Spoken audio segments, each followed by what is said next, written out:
Las grandes empresas reclaman reformas para crear 2,3 millones de empleos hasta 2018. Piden reducir el gasto público en 30.000 millones de euros, privatizar empresas y luchar contra la economía sumergida. Analizaremos con nuestros invitados esta información y hablaremos nuevamente del caso Púnica. La promotora del balneario y del golf de Ranillas también está involucrada en esta trama de corrupción. Y concluiremos el programa de hoy analizando las últimas declaraciones de María Dolores de Cospedal. La dirigente popular alega que el PP ya ha hecho todo lo que podía frente a la corrupción. Para tratar estos temas esta noche nos acompañan Ricardo Pereda de la Cámara de Comercio. Buenas noches. Hola, buenas noches. Luis Kleinmont de Comisiones Obreras. Buenas noches. Buenas noches. Y Pilar de la Vega, catedrática del Instituto. Buenas noches. Hola, buenas noches, Teresa. Bueno, comenzamos nuestro programa de hoy hablando del informe elaborado por el Consejo Empresarial para la Competitividad, un informe en el que las empresas aseguran que España puede crear 2,3 millones de empleos en los próximos 4 años. Eso sí, si se reduce el gasto público en 30.000 millones de euros. ¿Consideráis que es creíble la proyección que hacen las grandes empresas acerca de la creación de empleo, Ricardo? Bueno, yo no conozco el documento en sí, conozco todo lo que han reflejado de los medios, con lo cual quizás faltaría algo de concreción, ¿no? Parece un recorte en el gasto público que quizás habría que concretar algo más. No lo tengo muy claro. Suena bien que sean las propias grandes empresas las que quieran impulsar la lucha contra el fraude, tanto el fraude fiscal como el fraude en el empleo. Sospecho que hay bastante más fraude en la evasión de impuestos que en el empleo, aunque hay que luchar contra los dos. Y insisto que quizás me faltaría algo de concreción dentro de lo importante que es y que considero que el acento del debate se vuelva a poner o se ponga en el empleo, ¿no? Evidentemente, para crear empleo hay que generar riqueza, pero me parece estupendo que se empiece a poner el acento en la creación de empleo. Habría que saber dónde proponen ellos crear empleo. Claro, ¿no? es que es la clave para conocerlo, ¿no? ¿En qué sectores creen ellos que se puede crear empleo y cómo pueden colaborar ellos para crear ese empleo, ¿no? Sectores tecnológicos, sectores energéticos, pero es que ahí falta un aumento que parece muy importante, un aumento del tamaño de las empresas, que creo que es una medida que sería muy importante para que tengan sean más competitivas, productivas y puedan especialmente exportar e innovar. Pero sí que falta, yo creo, concreción hoy por hoy al documento, ¿no? Porque el titular es muy impactante, pero digo, bueno, pero vamos a ver la letra pequeña. ¿Dónde está la letra pequeña? Y luego la realidad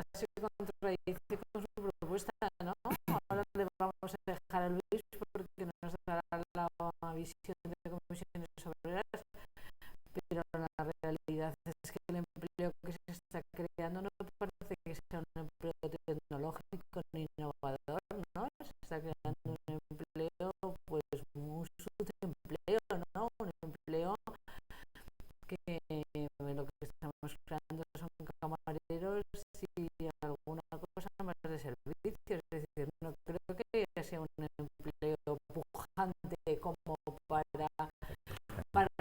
pensar que puede haber un cambio tecnológico innovador con el empleo que se está creando. Como dices esto, habría que ver muy bien dónde proponen ellos la creación de empleo, habría que verlo. Bueno, que le quito la palabra a Luis, que no matiza a Ricardo. Bueno, yo creo que hay un factor común en algunas de las cosas que vamos a hablar esta noche en el programa, ¿no? Y es que algunas, desde nuestro punto de vista, son una tomadura de pelo, ¿no? Y este informe España 2018, pues en parte lo es, ¿no? Es decir, la credibilidad del presidente de Telefónica, que ha despedido al 22% de la plantilla el año 2012, 12.000 personas a la calle,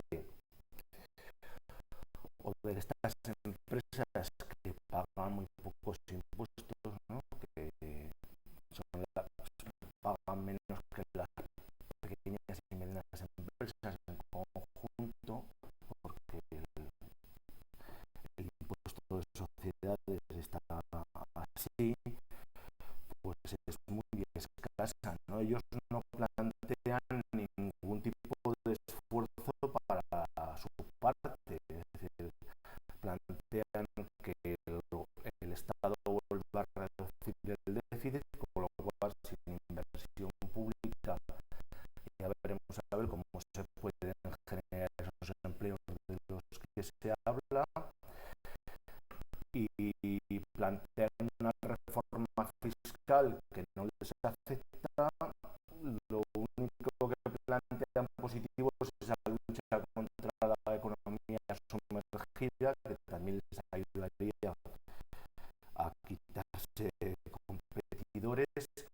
Plantean una subida del IVA que va a llevar a una reducción del consumo otra vez de nuevo. Es decir, que se pueden crear empleos, pero no con las políticas que ellos plantean, ¿no? Siguen insistiendo en viejas políticas, es decir, por ejemplo, pasar de nuevo al 4% del Producto Interior Bruto en materia de infraestructuras, y sinceramente a este país se le salen las infraestructuras por las orejas. Somos el primer país de España, de Europa y del mundo en infraestructuras. Hay que buscar inversiones que sean más intensivas en empleo.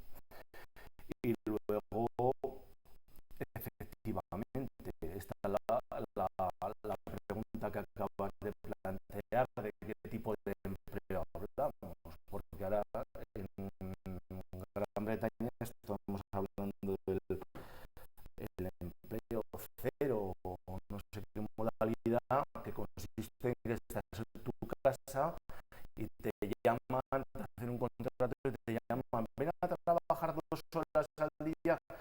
Claro, si eso aparece en la contabilidad nacional o en la estadística como que es un empleo, pero eso no es un empleo, con eso no se puede mantener una casa, una familia, una persona, no es algo que dignifique a la persona ni que le permita desarrollarse, ¿no? Entonces, bueno, yo creo que hay una parte de tomadura de pelo en este informe, si me lo permitís. Pilar. Bueno, a mí que hagan una propuesta propuesta me parece bien. Yo creo que todas las propuestas, como bien decía Ricardo, son buenas, hay que estudiarlas, hay que analizarlas, hay que verlas. Después, como toda propuesta, hay que ver quién propone. En este caso parece que es la empresa familiar, ¿no? Porque no son grandes empresas, sino es la empresa familiar la que son las grandes empresas. Son las que cotizan en el IBEX. Creí que era la empresa familiar la que estaba fundamentalmente. Pues si son las grandes empresas, les ha ido muy bien a ellas, ¿no? Es decir que yo creo que es otra la clave, por es decir, que quién viene, ¿no? De quién es el origen de la propuesta. Y es que en España ha aumentado la desigualdad, y la desigualdad ha significado que ha habido unos que han ganado mucho y en cambio ha habido otros bastantes más que han ganado mucho menos, con lo cual la brecha se ha abierto. Ellos asumen la brecha de esta desigualdad y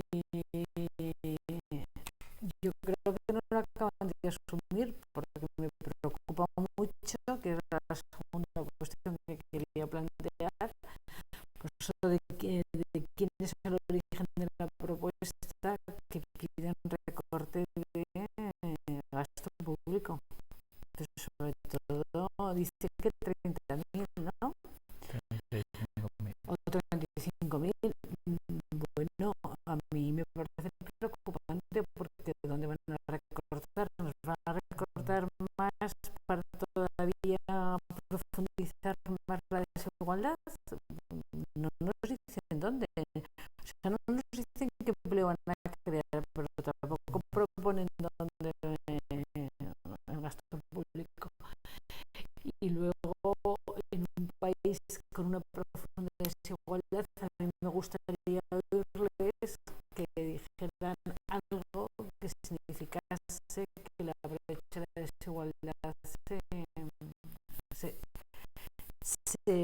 procuraba cerrar un poquito, ¿no? Es decir, por ejemplo, una política fiscal, como planteaba Luis, como es debido. Una política fiscal que realmente pues pague más quien más tiene, y que no haya una evasión de impuestos como estamos viendo, o más que una evasión de impuestos, nos falta Benito para que nos hable de la SICAD, que tanto le gustan, pero bueno, que nos dijeran realmente un compromiso de estas grandes empresas más con el país, es decir, y con el país significa, bueno, pues trabajar para que la situación vaya mejor. Y luego yo por último diría, como última reflexión ya para terminar, bueno, porque no toman un poco la idea de los americanos. Estados Unidos ha hecho una política que no es la que ellos proponen. Ellos siguen proponiendo una política de austeridad. Estados Unidos, lo hemos visto aquí alguna vez más, Ricardo, recuérdalo, y Ricardo, Estados Unidos lo que ha hecho es una política de inversión, es decir, una política por parte del Estado de intervenir en el Estado, de mover la economía, y eso ha posibilitado que baja el paro en Estados Unidos. Hay una parte en la que sí que como recordaba Luis, proponen más inversión pública, ¿no? O sea, en infraestructuras. Inversión pública en infraestructuras, A ver, pero proponen recortes. Este recorte de 5.000 millones, a mí no me queda claro dónde. Claro, recorte, donde van a recortar más en educación y sanidad, ¿dónde? Es decir, inversión pública, pero para recortar, en ¿dónde? educación, por ejemplo, sí que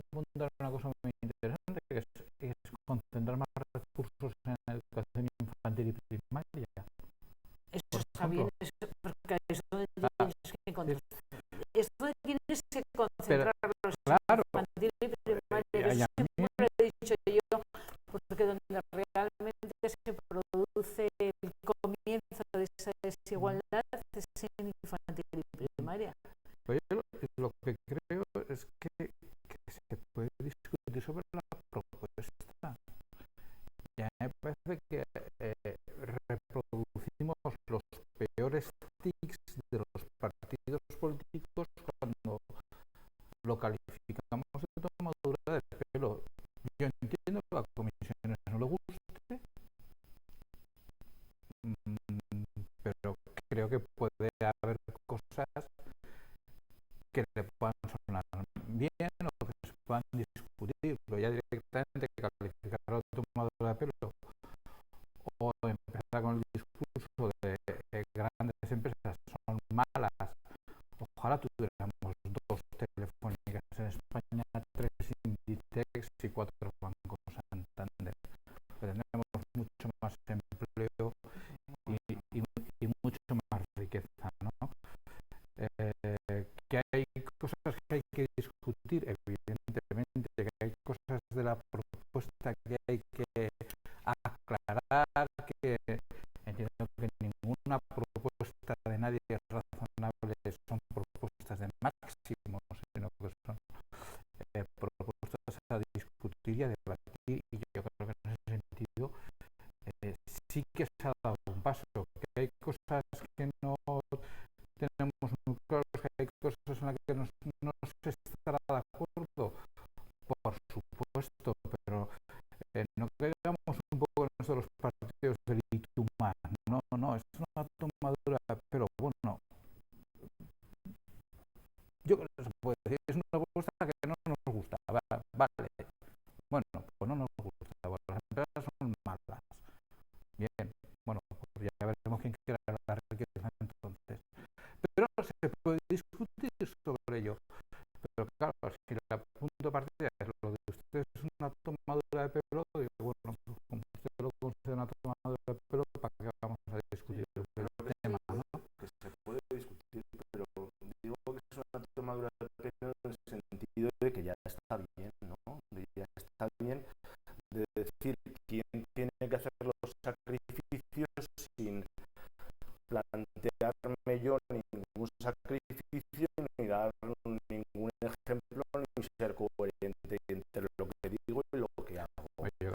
Y lo que hago es que estas empresas han despedido a más de 300.000 personas en los últimos años. Entonces, hablar de crear empleo cuando en mi empresa estoy despidiendo o cuando estoy vaciando mi empresa, como es el caso de una gran eléctrica que está incluida entre las que hacen el informe, ¿no? Por ejemplo, que la están vaciando a pedacitos después del proceso que sufrió de privatización, pues, hombre, han vendido toda la parte del negocio de Latinoamérica, etcétera, depende de una empresa pública italiana. Yo creo que en ese sentido hablamos de tomadura de pelo, ¿no? De que son empresas que con el impuesto de sociedades pagan menos que las pymes en conjunto, en global, y por lo tanto pues hablan de una reforma fiscal que no les supone más sacrificios. Una pregunta. Y en este momento en el que la desigualdad aumenta, yo creo que volver a incidir, porque hay partes del informe que no hemos mencionado, pero vuelven a incidir en el tema de las pensiones y en el tema de la bajada de los salarios. Es decir, que por eso hablamos de tomadura de pelo a estas alturas del partido, ¿no? Por eso ese es el sentido. Pero no del reparto de beneficios, ¿no? Claro, es que no hablan de ningún sacrificio, por ejemplo, que conlleve alguna actuación por su parte de la reforma de las empresas, también cuando vamos a hablar de eso, ¿no? La responsabilidad social corporativa. Sabemos que el mundo es malo y las grandes empresas son No, la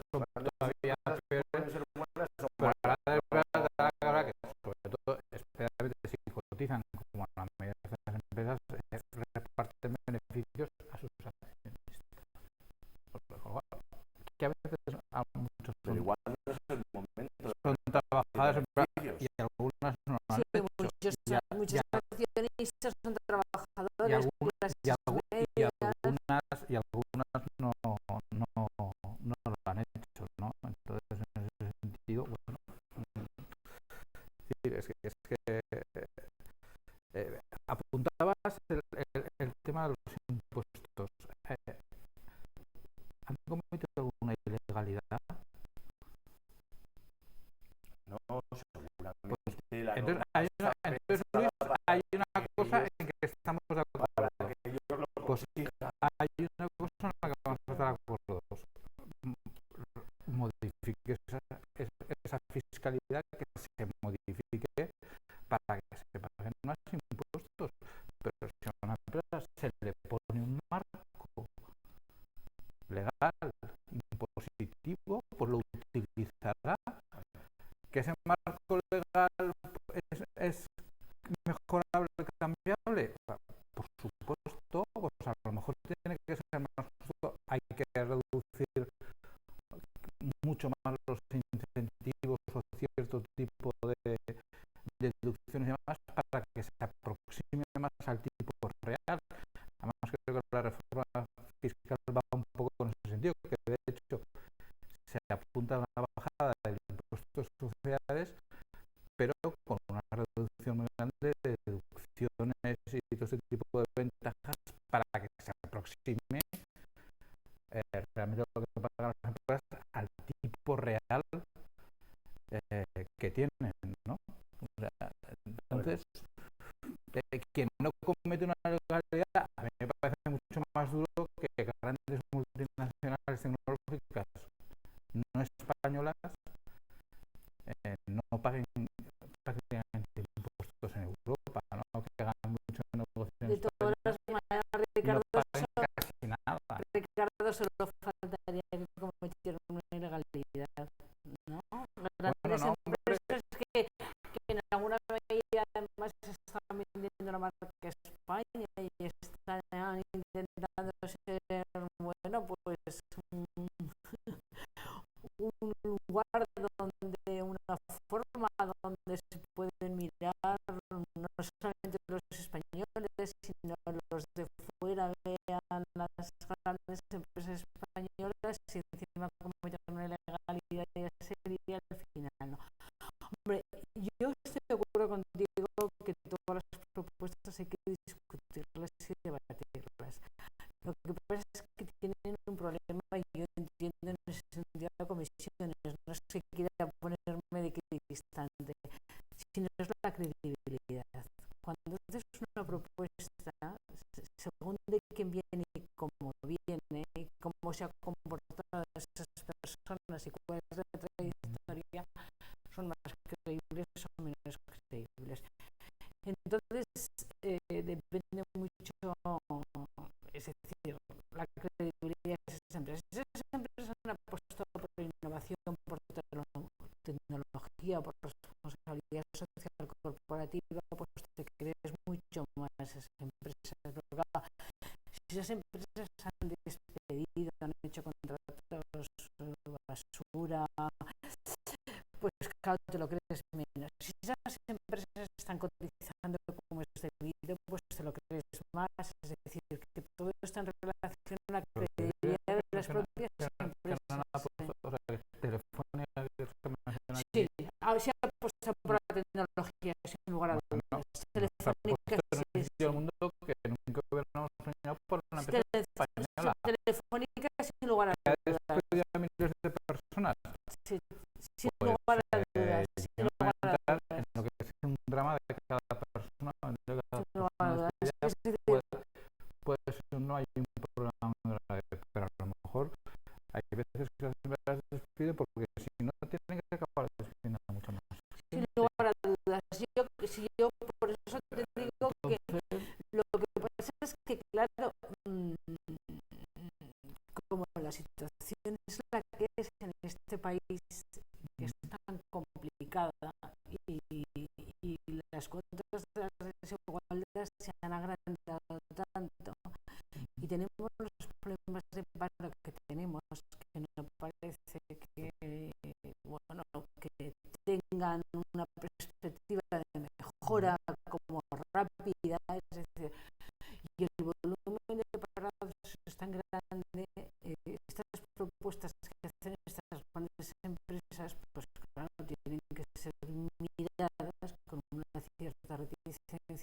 por parte de las organizaciones sindicales. Pero yo creo, como tú, que es bueno que hagan estas propuestas y que es bueno que se debatan y que se discutan y que se debatan. Porque yo creo que lo que falta muchas veces también por parte de las formaciones políticas ahí es que haya propuestas para poderlas debatir. Entonces, grandes empresas reunidas en Alicante, ¿no?, que están reunidas en estas propuestas, bueno, pues vamos a verlas, vamos a debatirlas, vamos a ver qué credibilidad tienen y vamos a ver qué cosas son beneficiosas. Lo que pasa es que yo creo que habría que mirarlas también desde una opción de intentar que, si es posible, que baje la desigualdad en este país, que es muy profunda. Vamos a hablar ahora de la operación pública, que parece que también salpica a nuestra comunidad, en este caso Zaragoza, ya que la promotora del balneario y del golf de Ranillas está involucrada en la trama de corrupción. Se trata de DHO Obras y Construcciones, un grupo madrileño. Parece que esta compleja red, que recordamos que ofrecía servicios integrales de corrupción a políticos y empresarios, se ha extendido por buena parte del país. No es así. Yo no sé si esto va a seguir creciendo, Luis. Bueno, parece que hay más cuestiones todavía, ¿no?, que van a ir saliendo a lo largo de los próximos días, que están ahí en los tribunales, y bueno, sí que es una red de saqueo de lo público, en la que están apareciendo, digamos, quienes han contribuido desde la política a ese saqueo. También nos gustaría que apareciesen los corruptores, ¿no?, porque siempre solo aparece una parte. Un empresario parecido, ¿no? Pero tiene que haber algunos más, ¿no? Entonces, bueno, es una especie de tentáculo que se extiende, ¿no?, por muchos municipios, hasta ahora de la Comunidad de Madrid. Ya veremos si sale de ese ámbito, y yo creo que requiere más explicaciones políticas, ¿no?, de lo que está sucediendo, y más asunción de responsabilidades, ¿no?, por parte de que las tienen. Yo creo que esta red, más que compleja, lo que es muy extensa, porque compleja no es nada, lo has definido muy bien. En su modelo de negocio ofrecemos servicios de corrupción a los integrales de corrupción. ¿Sabes cuál es el problema de esta red? ¿Sabes cuál es el problema de corrupción? ¿Sabes cuál es el problema de esta red? Que es que no es única, es decir, sino que es sistémica, es del sistema. Yo creo que ese es el gran problema, es decir, porque si fuera única de un grupo de personas, pero la medida que se está extendiendo es que parece ser que todo el sistema estaba corrompido, y ahí es donde empieza el verdadero problema, ¿eh? No, y ahora, más en serio, ¿no?, aparte de que se dedicaban básicamente, bueno, únicamente a esto, ¿no?, a los servicios integrales de servicios integrales de funeraria. ¿Te acuerdas? Me estaba recordando a mí los servicios funerarios, ¿no? Que este tema, vamos, bromear, pero que es serio, ¿no?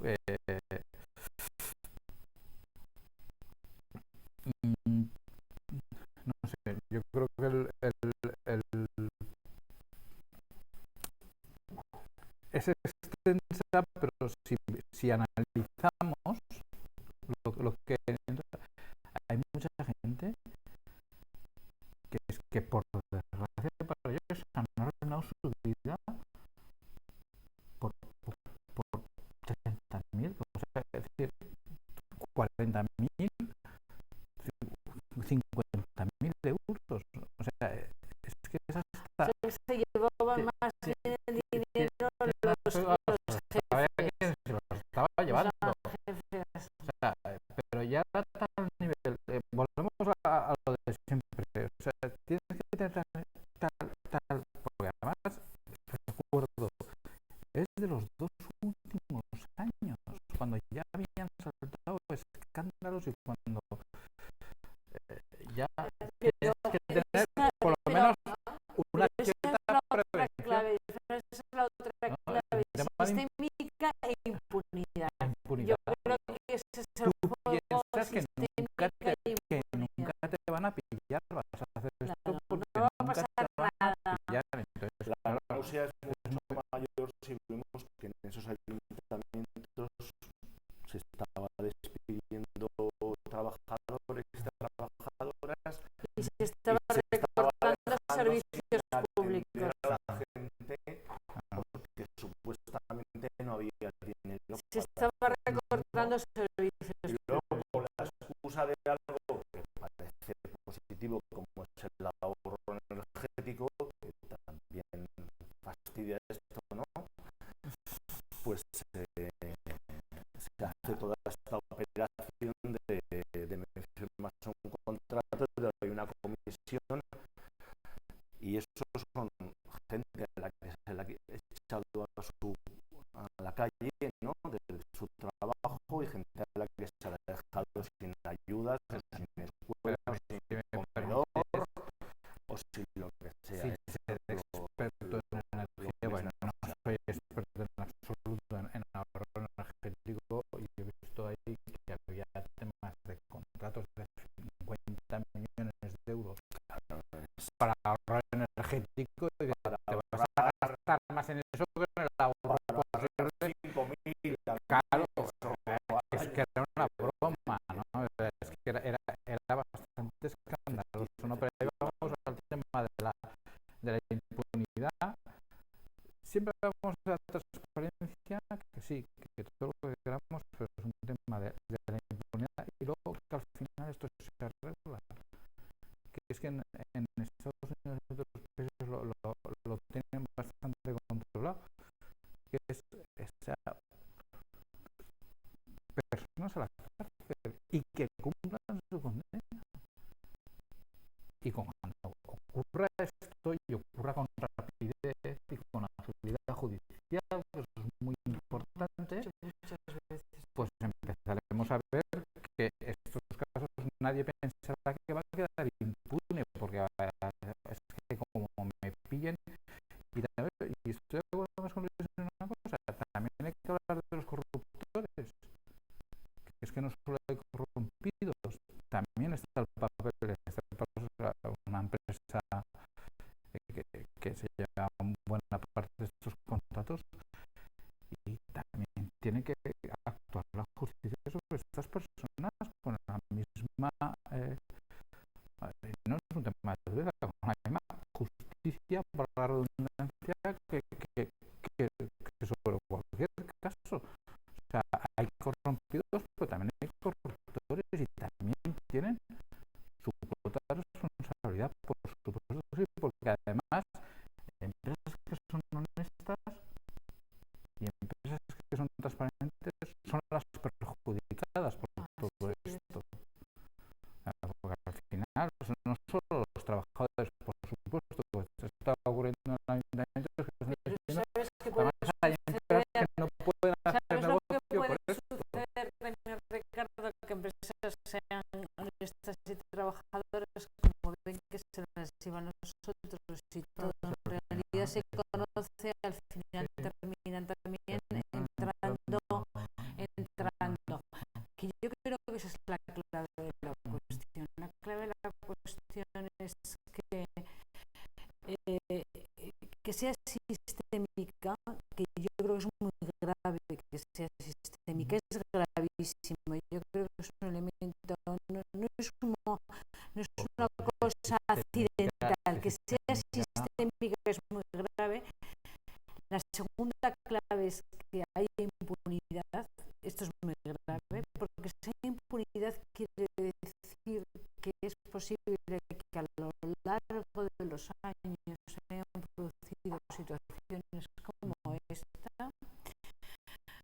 Las personas que ahora lo están haciendo han visto previsiblemente que otros lo hacían, porque eso es la impunidad, que no les pasaba nada y han dicho, si no les pasa nada a ellos, ¿por qué no lo puedo hacer yo? No pasa nada por hacerlo.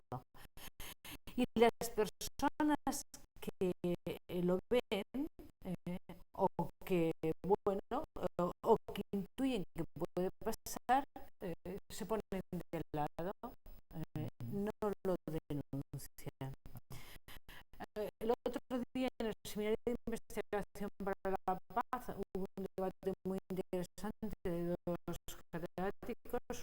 Uno era un catedrático de filosofía de Granada y decía en las declaraciones justamente que hizo, que salieron en el Heraldo del Domingo, decía: el gran problema que tiene este país cuando estamos hablando de temas de corrupción y tal es que los militantes de los partidos políticos deberían de controlar a los aparatos de los partidos. Son los militantes los que deberían de controlar y no lo que está sucediendo, al contrario, que son los aparatos los que están controlando y haciendo serviles a los militantes.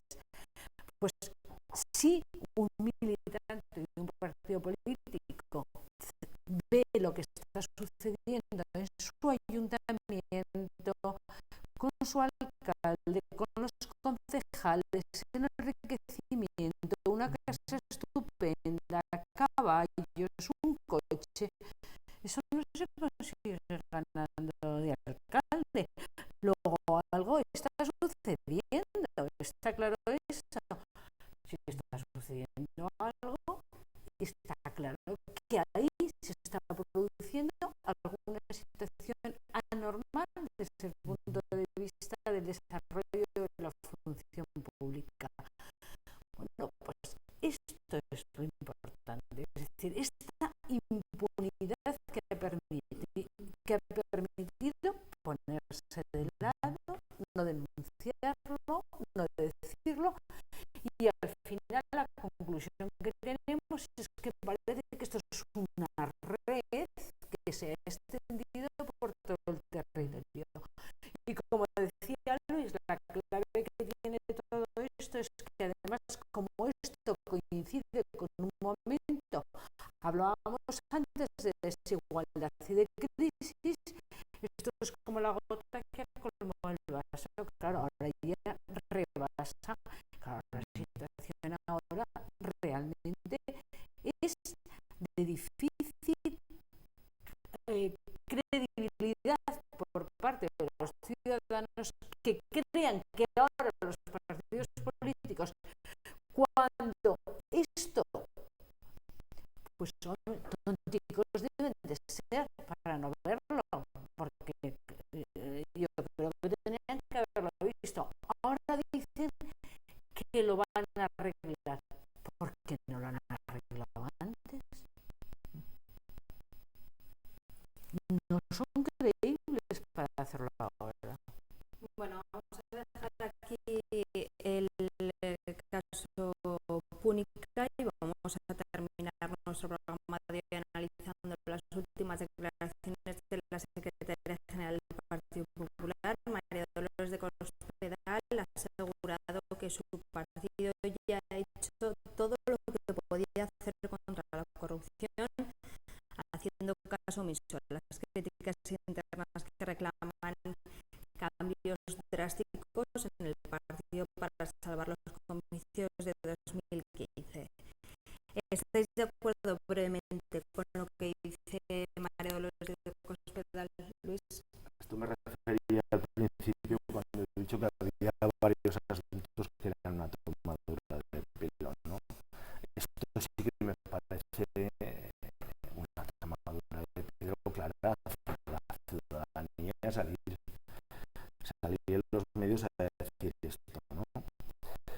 En las claves que hablábamos del caso anterior, hay una que no hemos mencionado, es que como se nos acumulan los casos, ¿no?, de corrupción y las redes, pues en algunas los tribunales tienen ahí pendientes a ver si eso es para la financiación ilegal de algún partido, ¿no?, o de algunos partidos.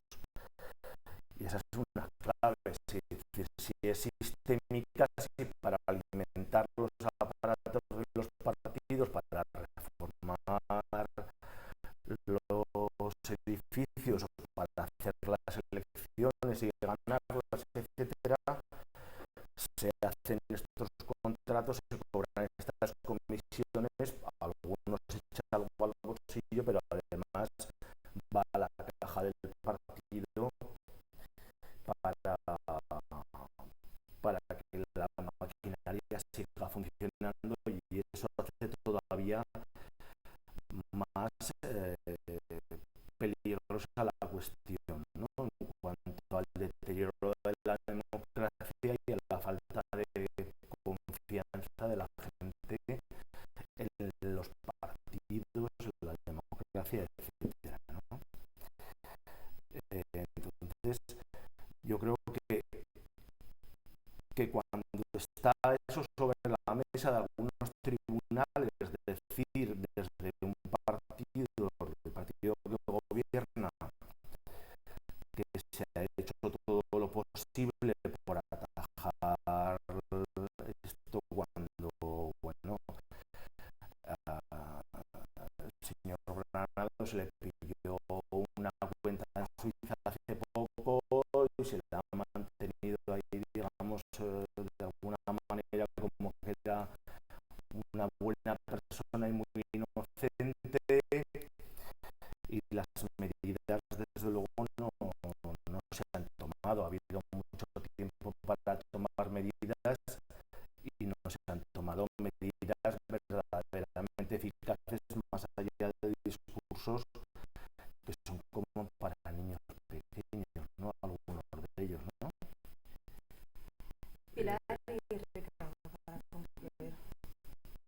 No se ha hecho todo, porque si se hubiera hecho todo no habría corrupción, ¿no? Es decir, si como esto no es de hoy por la mañana, sino que esto es un tema que hemos determinado que es sistémica y hay una cierta impunidad, pues quiere decir que las cosas no se han hecho bien. Es decir, por lo tanto, bueno, pues si no se han hecho bien, he suspendido una asignatura o no he progresado adecuadamente.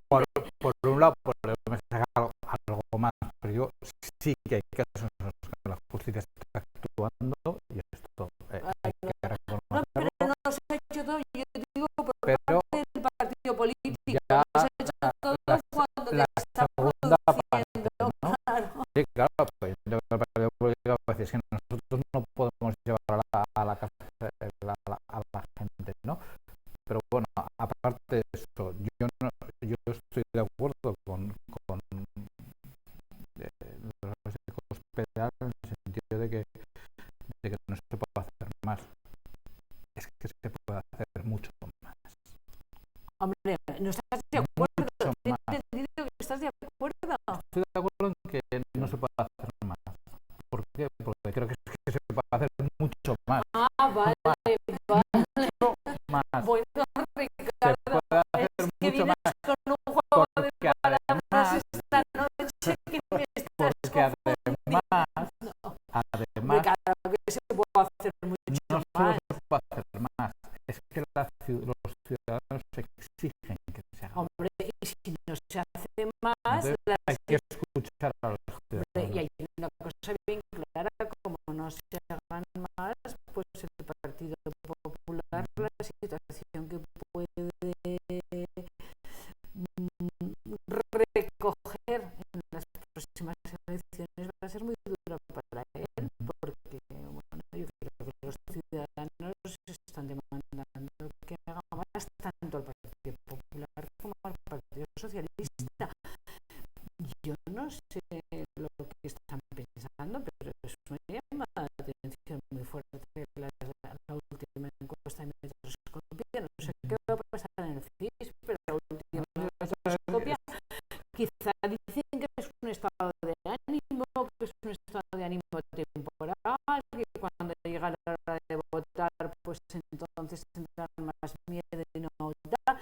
Pero vamos, el estado de ánimo de la ciudadanía es, por favor, tomen medidas y atajen esto, porque esto no se puede producir, este modelo sistémico impúdico de impunidad, perdón, impúdico de impunidad de la corrupción en nuestro país. Además es que eso os va a llevar por delante a los partidos mayoritarios.